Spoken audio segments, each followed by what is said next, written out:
ডিস্ট্রাকশনের বর্তমানে যুগে একটা অন্যতম বড় চ্যালেঞ্জ কনসিস্টেন্সি মেইনটেইন করে পড়াশোনা করা। রেগুলার বেসিসে পড়াশোনা করা একটা অন্যতম বড় ডিফারেন্সিয়েটিং ফ্যাক্টর একটা ভালো স্টুডেন্ট এবং একজন খারাপ স্টুডেন্টের মধ্যে। যেই মানুষ প্রতিদিন পড়াশোনা করে, কনসিস্টেন্টলি এফোর্ট দিয়ে যায়, সেই ছেলেটা বা সেই মেয়েটা অবশ্যই একটা ভালো জায়গায় চান্স পাবে, ভালো রেজাল্ট করবে। সেটা ইউনিভার্সিটি পর্যায়ে থাকলে সেখানে সেমিস্টারে সে ভালো রেজাল্ট করবে, সিজিপিএ পাবে। অর্থাৎ কনসিস্টেন্টলি এফোর্ট দেওয়া, মেন্টালিটি গ্রো করাটা খুবই ইম্পর্টেন্ট।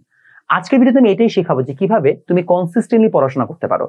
যদি তোমার এমন কোনো সমস্যা থাকে যে ভাইয়া আমি আজকে পড়লাম, কালকে আবার পড়তে মন চায় না, ভাই আমি কি পড়বো আমি আসলে ঠিক মতো বুঝি না, তাহলে তোমার জন্য এই ভিডিওটা শেষ পর্যন্ত দেখো, তোমার বেশ কাজে দিবে। প্রথম কথা, কনসিস্টেন্সি বজায় রাখার জন্য we first and foremost need a plan. Plan করতে শেখার ক্ষেত্রে দেয়ার আর সার্টেন স্ট্র্যাটেজিস যেগুলো আপনি অ্যাপ্লাই করতে পারেন।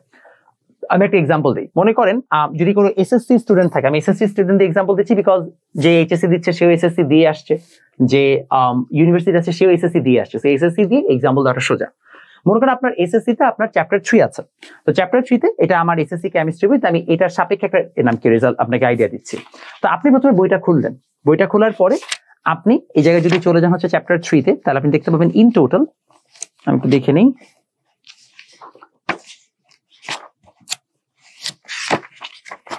হ্যাঁ ইন টোটাল আপনাদের এই জায়গায় আছে হচ্ছে যে, আমি যদি ধরি 42 থেকে কত পেজ আছে টোটাল, আমি দেখলাম আমাদের এখানে আমার বই আর কি পেজটা হচ্ছে যে টোটাল 15 পেজ।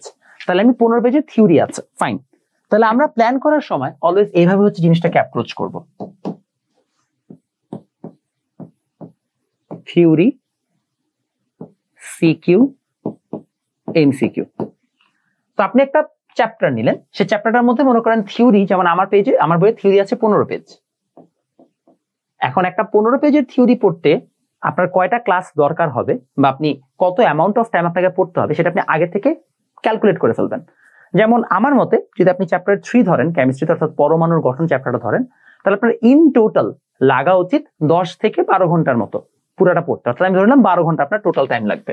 তাহলে আপনার 12 ঘন্টা টাইমটাকে এখন আপনি স্প্লিট করবেন, আচ্ছা ঠিক আছে আমার 12 ঘন্টা সময় দিতে হবে এই পুরো চ্যাপ্টারটাকে কভার করার জন্য। তো 12 ঘন্টার মধ্যে আপনার প্রথমে থিওরি পড়তে লাগবে হয়তো বা ধরলাম হচ্ছে যে 7-8 ঘন্টা,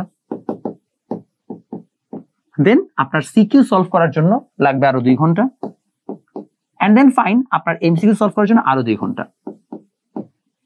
তো আপনাকে প্রথমে প্ল্যানটা রেডি করতে হবে, এবং প্ল্যান রেডি করার সময় আমি সবসময় বলি you have to find out hours required. Plan করার ক্ষেত্রে কি কি জিনিসপত্র লাগে সেটা বলে দিচ্ছি। আওয়ার্স রিকোয়ার্ড,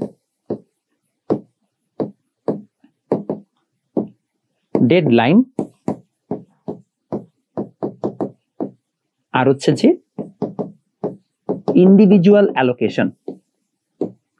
তো প্রথমে আপনি আইডেন্টিফাই করলেন যে আপনার 12 ঘন্টা লাগবে চ্যাপ্টার শেষ করতে। আপনি এখন ডেডলাইন সেট করা লাগবে আপনার। তো আপনি দেখেন আপনার এক্সামের ডেট কবে, ফাইন, আপনি এক্সামের অ্যাটলিস্ট 1 সপ্তাহ আগে এটাকে শেষ করতে চান, তাহলে আপনি সেটা অনুযায়ী একটা ডেডলাইন ফেলান। সো ফর এক্সাম্পল যদি এপ্রিলের 20 তারিখ আপনার পরীক্ষা হয়, এপ্রিলের 10 তারিখের মধ্যে আপনাকে এটা শেষ করতে হবে। গুড। এরপরে আসেন আপনার ইন্ডিভিজুয়াল অ্যালোকেশন। তো আপনি আপনার একটা উইকলি প্ল্যানার নেবেন বা একটা উইকলি রুটিন নেবেন, যেখানে আপনি জাস্ট এতটুকু ফাঁকা জায়গাগুলো রাখবেন যে আপনার প্রতিদিন মানে পড়াশোনা করার জন্য কতটুকু ফাঁকা জায়গা আছে।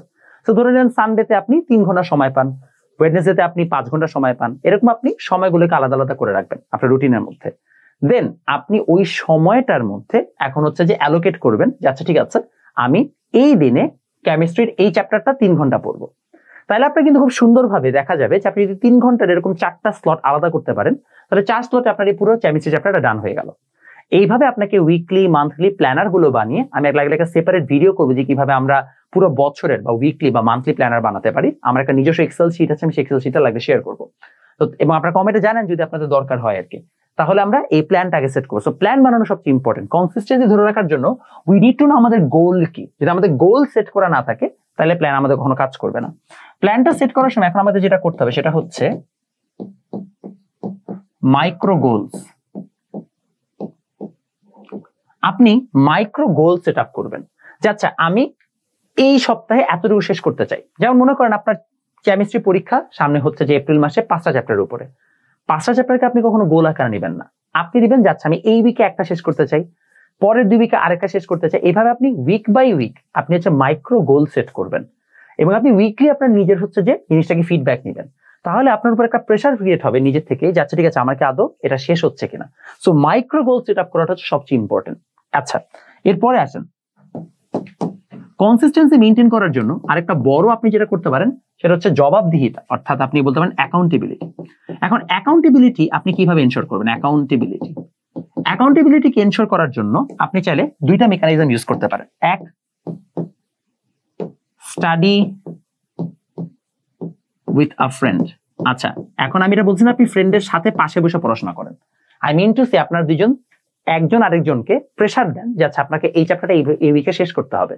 অর্থাৎ আপনারা ফ্রেন্ডদের মধ্যে আপনি একটা মানে এরকম একটা ফ্রেন্ডকে সিলেক্ট করে নেন যার সাথে আপনি রেগুলার বেসিসে আলোচনা করবেন যে আপনার কতটুকু পড়া হয়েছে, তার কতটুকু পড়া হয়েছে। এক্ষেত্রে আমি রেকমেন্ড করি আপনার সমপরিমাণ ব্রেইনের একজনকে নেওয়ান। আপনি টপারের সাথে যদি নিজেকে তুলনা করেন প্যারায় পড়বেন, গাধার সাথে নিজেকে তুলনা করে আরেক প্যারায় পড়বেন। তো চেষ্টা করেন আপনি আপনার ব্রেইনের সমতুল্য কারোর সাথে কাজ করতেছে। আপনি যদি রোল 2 হন, রোল 3, আপনি যদি রোল 20 হন তাহলে রোল 21, অর্থাৎ কাছাকাছি রোল যাতে।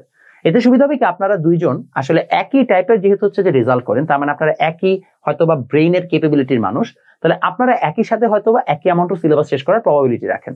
সো আপনি একটা ফ্রেন্ডের সাথে চাইলে নিজে কলেজ চেক এন্ড ব্যালেন্স রাখতে পারেন। আরেকটা বড় অ্যাকাউন্টেবিলিটি হতে পারে এক্সামস।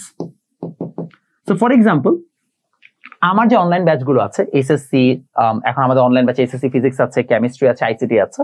তো এটা হচ্ছে আমাদের অনলাইন ব্যাচে যোগ করার মানে যোগ হওয়ার জন্য কন্ট্যাক্ট নাম্বার। তো আমাদের এই অনলাইন ব্যাচগুলোতে আমি যেটা করি সেটা হচ্ছে আমি প্রত্যেকটা চ্যাপ্টার শেষ করে একটা এক্সাম নেই। তো এতে কি একটা অ্যাকাউন্টেবিলিটি তৈরি হয় যাচ্ছে আমি ওই ভাইয়ের এক্সাম এটা ভালো করতে চাই, তাহলে আমাকে পড়তে হবে। তাহলে তখন কি ওই জন্য একটা টার্গেট সেট করা হয়ে যায় অটোমেটিক্যালি, যাচ্ছে আমাকে এই জিনিসটা এর মধ্যে শেষ করে ফেলতে হবে।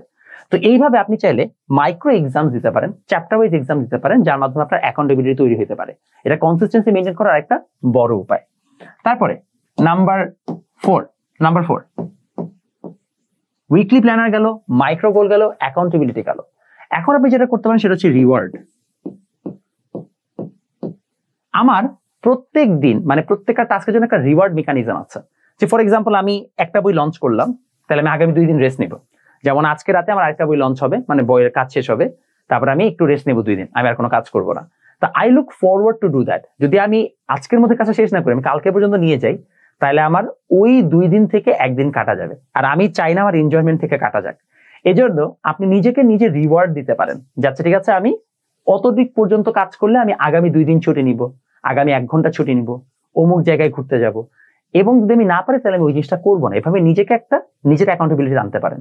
এই রিওয়ার্ড মেকানিজম যদি আপনি নিজের সাথে নিজে সেট করতে পারেন, তাহলে আপনার মধ্যে কনসিস্টেন্সি গ্রো করার চান্সেস আরো বেড়ে যাবে। রিমেম্বার, কনসিস্টেন্টলি রেগুলার বেসিসে এফোর্ট দেওয়ার জন্য আপনার রেগুলার বেসিসে কিছু গোল দরকার, রেগুলার বেসিসে কিছু অ্যাচিভমেন্ট দরকার, পানিশমেন্ট দরকার, রিওয়ার্ড দরকার।